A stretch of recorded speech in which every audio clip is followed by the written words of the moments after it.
Hello, welcome back to the channel. I am Jay, also known as Lugdunon, and today I am looking at The Mighty Quest for Epic Loot by Ubisoft.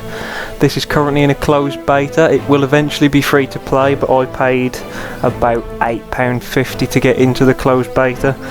It's a very interesting game. I'm really enjoying it. I got a lot more addicted to this than I expected to. There's basically two types of mode. You can attack, which is literally you go as your hero, which I am a ranger out of the three classes. The one I haven't got access to, but the knight I could, but you have to level him separately. But you've got blue being other players. You can go and try and attack, take on their castle and challenges that they've set up, or you've got the green, which is kind of like pre-made levels. They're a little bit easier, and then eventually there's a boss at the end of each region. There's a fair few different regions to get through, all with different like rough levels. And you got your friends, and there's competitions are based around it as well. But I'm going to generally show you roughly how a kind of attack goes, and then I'll explain a little bit more about the defending and setting up your kind of castle to stop people stealing your loot. Because basically the whole idea is you're all you're basically all castle owners in the like top property market, but you're all trying to steal each other's stuff. So you've got to try and steal each other's gold and stuff, so you've got to try and put monsters in your castle in such a way that they'll all aggro enough to try and slow people down enough that you can lock your treasure down so they can't steal it for themselves.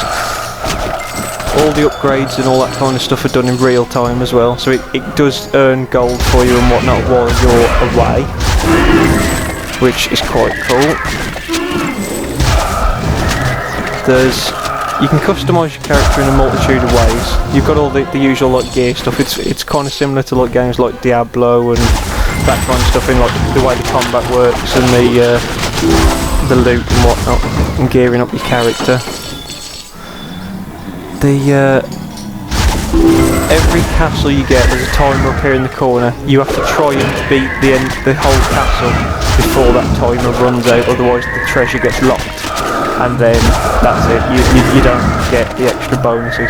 Which, if you find a player who's got a lot of money and life force stuff sitting in their chests at the back, you get 20% of whatever it is when you capture their castle. So if they've got a hell of a lot of money in their hand, you're going to be walking away very rich, and then you can use that to upgrade a lot of your castle. Obviously then people could try and steal that back from you, which could be a pain. I'm not even sure if I'm going to be able to do this one. I think I'm going a bit too slow. We shall see though. Oh, the end's there. If I can get to it just in time. And there we go, I've just done it just in time, so that means I get these two chests, which there won't be much in this one because this is a pre-built one, so they don't generally give that much. These are just so you can earn levels and whatnot. Loot fish get at a lower level than your hero. So yeah, that's the basic look at attacking, how it works. It'd be the same for attacking a player, except for theirs are usually quite a bit harder. If your castle is defeated, there is a shield that comes onto your base, so people can still attack you, but they can't steal more of your money, which I quite like. And you'll see some people around the map that have got them. He currently isn't shielded. I thought he would have been though. Usually you find the low level ones are attacked virtually constantly at the start, and then it starts to slow down as you get higher. It actually looks like everyone's reset recently. Oh well. Anyway, on to defending. What you would do. This will go into your castle. This is currently my castle. You can add rooms and change the way it looks and all kinds of stuff as you get higher. It's all about slowly upgrading these individual buildings. Just collect some of this while I'm here. So yeah, this is what I've currently got. You have like a boss. So you've got your treasure room here. So this is the main part you want to defend. So I have a boss room right at the end. This is the highest point. If I use this, I should be able to show. These circles are like defense grids. So each one of these, to basically stop you just littering the floor with lots and lots of enemies, you have a defense grid where basically, so that can have 36 points, and each enemy uses a certain set number of points. So like this enemy only uses 1. It costs 1 point to put it in an area.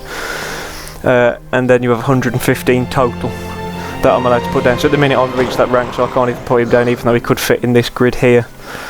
These red circles, as long as they're connected, if a hero walks into that, they aggro everything that's connected. But each defense ring has to be separate from the next one. So like 36, I then couldn't attach these to that, so they all aggro at once. You've got to be. So it's all about space saving as well. So you can see here I've just about connected them, but they're actually not connected. So each one of these would be a separate fight, which I've got all different kinds of monsters in. I mean, I've got a boss guy here of a bone summoner. He'll summon multiple enemies. These are just like your general kind of enemies, just to distract them from this. I've got a defender here who will put up lots of like shield absorbs and protecting people. Little snotters. These shoot poison at people. You got the cyclopses and ogres and things like that, which are the big meaty characters that'll try and knock you about and stuff. There's mini bone minions I've got here who'll summon little mini zombies, but I've put lots of them together so they'll summon up armies if they're completely ignored.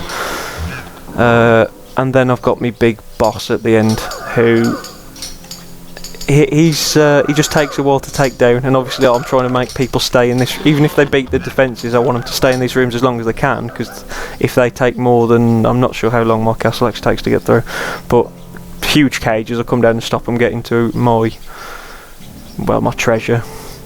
So you just go through. You got like a summoning portal here where you can use to summon different monsters, and then you put them around the castle. You can upgrade your architect's office, which would allow me to put more rooms on the castle, which obviously make it even longer still. More rooms, more things you can put down. You can put down traps, which are, again, there's quite a few different types of trap. So like you've got glue minefields, which I've actually got one in the centre here, so there'll be random hidden mines in all that area, which will try and slow you down, snare you, so things can beat the hell out of you. Rotating cannons, just it shoots fire and rotates, so if you walk through you take quite a bit of damage. Hamster wheel is literally just like a spiked hamster wheel that just goes back and forth trying to knock you over. Ballistic cannon, I could also get that, actually actively locks onto you and chases you around rooms trying to shoot you. So yeah, that's about it for the defence. It's all about just trying to be a bit clever with it and filling up as much space as you can without going over population limits, stuff which you can't do. So you've got to be quite clever with it, and you can start to upgrade units as well to make them more effective. So that's currently what I'm doing at the minute, because I don't really want to put more money into making more rooms and putting more monsters down and everything when I can just upgrade the monster I've got, because these monsters are quite weak for a level I am, but I'm still trying to earn enough life force, because I got assaulted quite a lot when I first started this and was prepping for recording. So I lost quite a bit of stuff. So yeah, you currently for buying into the beta, they give you, I think they work it out in euros, so you pay $9.99 in euros and you get $18.99's worth of like bonus loot, which is like these crystals, which usually to buy them you would pay for with real money and like a conversion rate. So I thought it was quite a good deal. Plus I was quite interested to play this game, and I've been heavily addicted. I think I've been playing it for something daft now, like 3 or 4 hours. I've got very into it, so I thought I'd do a little video, let everyone get a look for it. It's a very, very cool game. I'm enjoying it a lot, and I'm going to be playing it quite a bit more. I hope this has given you a nice basic look at what the mighty quest for epic loot is, and hopefully some of you will be interested in the game as well. Leave me a like and a comment and a favourite, and hopefully subscribe as well. That would be really nice. Check out the Facebook page as well, because that'll be where all the updates come for what's coming up on the channel. And yeah, I hope to see you all soon. Thanks for listening. See you soon.